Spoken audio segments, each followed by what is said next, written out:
உலகத்திலேயே ஒரு கட்சியினுடைய மாநாட்டுக்கு கிரீஸ் என்று சொல்லக்கூடிய லூப்ரிகன் ஆயில் பயன்படுத்துகிறது என்பதை இப்போ தான் நான் கேள்விப்படுறேன். நம்ம எதை பற்றி பேசுகிறேன்னாக்கா, நேற்று முன்தினம் நடைபெற்று முடிந்திருக்கும் தமிழக வெற்றி கழகத்தின், அதாவது நடிகர் விஜயனுடைய கட்சியுடைய மாநாடு என்று சொல்லப்பட்ட பொதுக்கூட்டத்தை பற்றி தான் பேச போகிறோம். வெல்கம் டு அறக்குறள். நான் உங்கள் நியமத் முகமது. வீடியோக்குள்ள டீட்டெயிலாக பேசலாம், ஓகே? நேற்று முன்தினம் நடிகர் விஜயனுடைய தமிழக வெற்றி கழகத்தின் மாநாடு என்ற பெயரில் ஒரு பிரம்மாண்டமான பொதுக்கூட்டத்தை நடத்த முடிந்திருக்கிறார்கள். ஏன்னா நமக்கு தெரிஞ்ச வரைக்கும் மாநாடுனாக்கா குறைஞ்சபட்சம் 2 நாள், அதிகபட்சமாக 3 நாட்கள் நடக்கும். ஏன்னா தமிழ்நாட்டில் உள்ள மிகப்பெரிய கட்சிகளான திமுக மற்றும் அதிமுக, இந்த 2 கட்சிகளுமே குறைந்தபட்சம் 2 நாட்கள், அதிகபட்சம் 3 நாட்கள் மாநாடு நடத்துவாங்க. இப்படி தான் நம்ம கேள்விப்பட்டிருக்கோம். ஆனால் இந்த விஜய் கட்சியினுடைய மாநாடு என்ற பெயரில் நடத்தப்பட்ட இந்த நிகழ்ச்சி மதியம் 3:45 தொடங்கி 5:45 முடிஞ்சிருச்சான். ஏன்னா 6 மணிக்கு மேலே விஜய் வெளிலே இருக்க மாட்டாராம், உள்ளே போயிடுவாராம். அதுக்கு ஒரு கதையெல்லாம் சொல்கிறாங்க. அது ஜலக்கிரீடை. அது இல்லாமல் அவரால் இருக்க முடியாது, 6 மணிக்கு உள்ளே போயிடுவார். மாஸ்டர் படத்தில் ஒரு விஜய் பார்த்தோம்ல, அந்த மாதிரி விஜய் தான் இருக்காரு. இவெல்லாம் நான் என்ன கேள்விப்பட்டேனாக்கா, நடிகர் விஜய் 6 மணிக்கு மேலே எந்த விதமான ஃபுட்டு எடுக்க மாட்டார், 6 மணிக்கு முன்னாடி சாப்பிட்டு முடிச்சிடுவார். அதுக்கப்புறம் பார்த்தீங்கன்னாக்கா ஒன்லி ஃப்ரூட் ஜூஸ் தான் குடிப்பார் அப்படின்னு நான் கேள்விப்பட்டிருக்கேன். அதனால தான் இவ்வளோ ஸ்லீக்காக இருக்கார் 51 வயசில் கூட அப்படின்னு நான் நினச்சிட்டு இருந்தேன். ஆனால் இப்போ தான் தெரியுது அவர் குடிக்கிற ஃப்ரூட் ஜூஸு வேறு மாதிரியான ஜூஸு, பார்லி ஜூஸ், அதுதான் குடிக்கிறாருன்னு இப்போ எல்லாம் சொல்லிக்கிறாங்க. ஏன்னா எல்லாமே சொல்கிறாங்க. அவரை நீ வேணால் நினச்சி பாருங்கள், 6 மணிக்கு மேலே ஏதாவது ப்ரோக்ராம் கலந்துப்பார் அவர்? வாய்ப்பே கிடையாது, கலந்துக்கவே மாட்டார். எதாக இருந்தாலும் 6 மணிக்கு உள்ளே முடிச்சு நிலத்தையும். அதனால தான் 3:45 ஒரு மீட்டிங் தொடங்கி 5:45 முடிஞ்சிருச்சு அப்படிலாம் சொல்கிறாங்க. அது எந்த அளவுக்கு உண்மைங்கிறது தெரியலை. ஆனால் சொன்னல, உலகத்திலேயே கிரீஸ் என்று சொல்லக்கூடிய லூப்ரிகன் ஆயில் பயன்படுத்தி ஒரு மாநாடு நடந்திருக்குனாக்கா அது நம்ம தமிழக வெற்றி கழகத்துடைய மாநாடு தான். அந்த கிரீஸை பயன்படுத்தி என்ன பண்ணியிருக்காங்கனாக்கா, அந்த விஜய் ரேம்ப் வாக் போனார்ல, அந்த ரேம்ப் வாக்ஸ் 2 சைடும் அந்த இரும்பு கம்பி வச்சு பதிச்சிருக்காங்க. அந்த இரும்பு கம்பிலெல்லாம் ஃபுல்லாக இதை கிரீஸ் அடிச்சிருக்காங்க. ஏன்னா நம்ம வெற்றி கழகத்தினுடைய தொண்டர்கள்லாம் பார்த்தீங்கன்னாக்கா அணில் குஞ்சுகளாச்சு. அணில்கள் மாதிரி தாவி குதிக்கிறாங்க. அணில் கூட இந்த அளவுக்கு துள்ளி குதிக்குமா, தாவி குதிக்குமான்னு தெரியல. ஏற்கனவே விஜய் காரில் போக்குள்ள டக்குன்னு மரத்துலேருந்து காரில் குதிச்சு, தலைவா ஐ லவ் யூ தலைவா அப்படின்னு கட்டி பிடிச்சலாம் பண்ணியிருக்காங்க. அதனால் அவர் ஃபுல்லாக என்ன சொல்கிறது, நம்ம பவுன்சருக்குள்ளே தான் போகிறாரு. இவங்க இவ்வளவு கிரீஸ் தடவையும் கூட அந்த அணில், தமிழக வெற்றி கழகத்தின் தொண்டர்கள் அணில் என்ன பண்ணுதுனாக்கா துள்ளி துள்ளி குதிக்குது. அப்படியே தாவி ரேம்பில் ஏறி குதிக்கிறாங்க. அந்த விஜய் நடந்து போக்குள்ள அவர்கிட்ட போய் துண்டை கொடுக்குறாங்க, போய் கை கொடுக்க போகிறாங்க. அப்படியே அந்த பவுன்ஸெல்லாம் என்ன பண்ணுறாங்கனாக்கா அப்படியே தூக்கி எறிகிறாங்க, தூக்கி வீசுகிறாங்க. உண்மையிலே பயமாக இருக்குது. இந்த தொண்டர்கள் யார்? உங்கள் மேலே, விஜய் என்ற நடிகர் மேலே பாசம் வச்சு அவர்கிட்ட தொண்டராக இருக்கக்கூடியவர் தான் அங்கே அவர்கிட்ட வர்றாங்க. மேலே வேற வந்துட்டால் கூட கை கொடுத்து விடலாம்.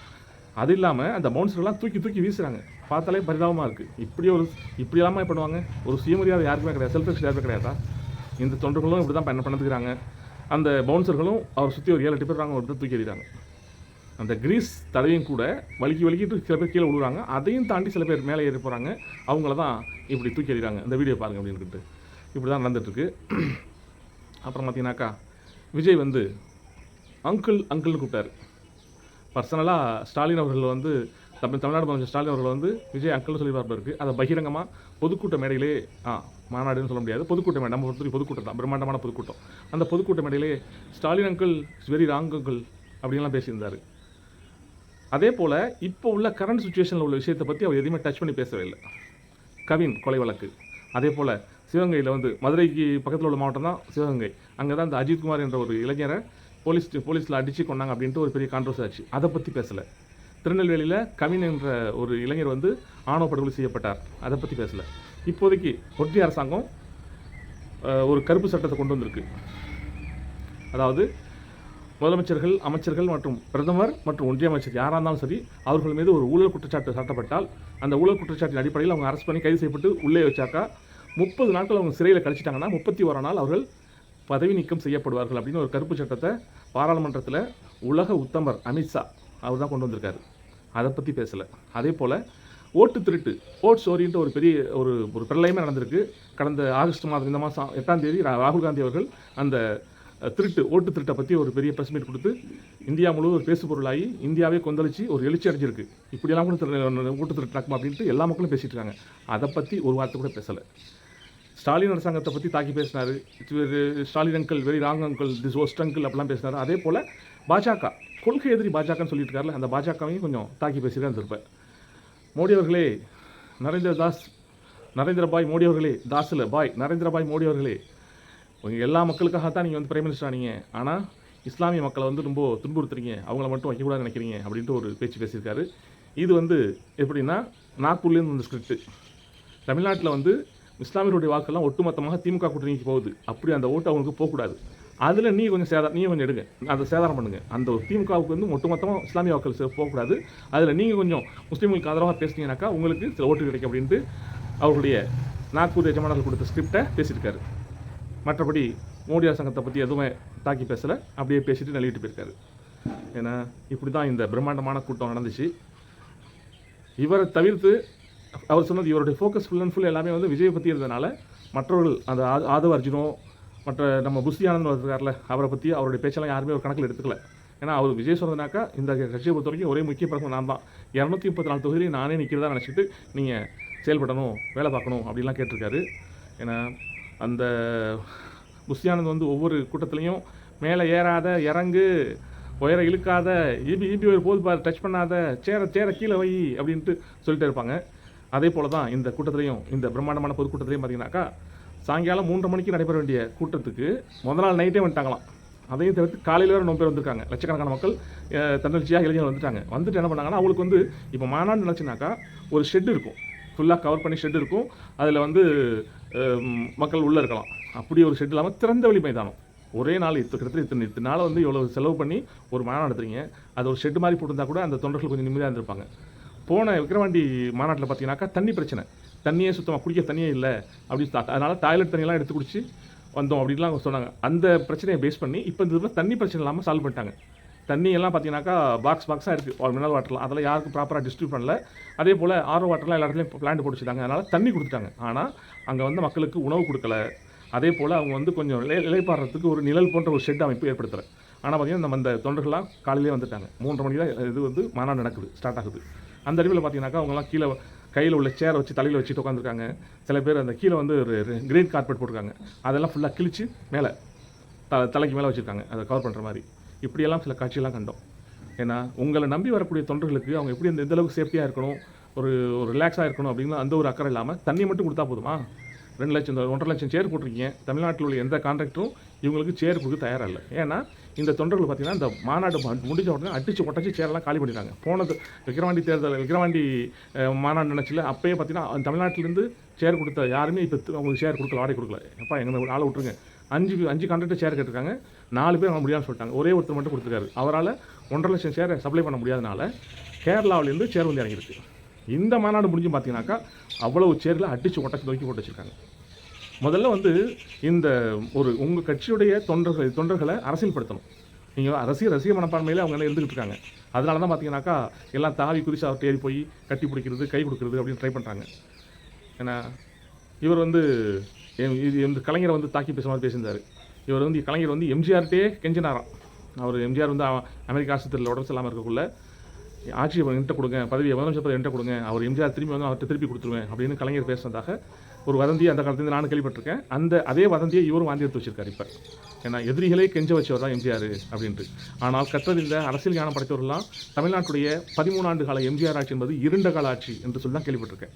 ஏன்னா அவர் வந்து புதுசாக எந்த திட்டமே போடல. அவர் கொண்டு வந்த ஒரே ஒரு நல்ல திட்டம் பார்த்தீங்கன்னாக்கா சத்துணவு திட்டம். அது மட்டும்தான் எம்ஜிஆர் கொண்டு வந்த திட்டத்தில் சிறந்த திட்டம் சொல்லுவாங்க. அப்படிப்பட்ட நிலையில் தான் நானும் கேள்விப்பட்டிருக்கேன். இதுதான் உண்மை. அப்படி இருக்கும்போது வர்ற எல்லாருமே சொல்கிறேன்னாக்கா எம்ஜிஆர் ஆட்சி அமைப்புன்னு சொல்லுவாங்க. எம்ஜிஆர் ஆட்சி அமைக்கிறது பெரிய கஷ்டமே கிடையாது. கலைஞரை போல் ஆட்சி செய்வதுதான் ரொம்ப ரொம்ப கஷ்டம். ஏன்னா தமிழ்நாட்டில் உள்ள 68 நிறுவனங்களில் கிட்டத்தட்ட 48 நிறுவனங்களை உருவாக்கியவர் கலைஞர் கருணாநிதி அவர்கள். திமுக அரசாங்கம் தான். திமுக 67 வெற்றி பெற்றது. அதற்கு பிறகு 71 2 தடவை மட்டும் தான் தொடர்ந்து வெற்றி பெற்றார். அதற்கு பிறகு பார்த்தீங்கன்னாக்கா 5 வருடங்கள் ஃபஸ்ட்டு வந்து எம்ஜிஆர் ஆட்சியில் 13 வருடங்கள் ஆட்சி இல்லாமல் எதிர்க்கட்சியாக இருந்தாங்க. அதற்கு பிறகு எம்ஜிஆர் இறந்து பார்த்தீங்கன்னா ஒவ்வொரு 5 வருஷமும் மாறி வராங்களே தவிர தொடர்ந்து அவர்கள் 10 வருடங்கள் தமிழ்நாட்டு அரசை திமுக தலைமையில் நடைபெறவில்லை. அந்த காரணத்தினால தான் தமிழ்நாடு இந்த அளவுக்கு இன்னும் அதிகமான அளவுக்கு முன்னேறவில்லை. தொடர்ந்து 10 வருடங்கள் மட்டும் திமுக அரசு இருந்திருந்தால் தமிழ்நாடு என்பது இப்பொழுது இருக்கும் நிலையை விட கடுமையான மிக அதிக பெரும் முன்னேற்றத்தை அடைந்திருக்கும். அதற்கு வாய்ப்பளிக்காமல் அவங்க 5 வருஷம் அதிமுக, 5 வருஷம் திமுக அவ்வளோ டெவலப்மெண்ட் திட்டங்கள்லாம் கொண்டு வந்து சூப்பராக பண்ணியிருப்பாங்க. அதுக்கு அடுத்த வருஷம் 5 வருஷம் அதிமுக அரசாங்கம் எதுவுமே செய்ய மாட்டாங்க. இப்படி தான் இருந்துச்சு. அது இன்னொரு விஷயம் சொல்ல மாட்டேன்றேன். இவர் என்ன சொன்னார்னாக்கா அவருடைய ஹேபிட் என்ன, அவர் வந்து மக்களை யாரையும் சந்திக்க மாட்டார். அவர் வந்து பனையூர் பங்களாவில் தான் உள்ளே தான் இருப்பார். இந்த நிலையில் சிங்கம் அவர் தன்னை சிங்கமாக உருவப்படுத்துகிறார்.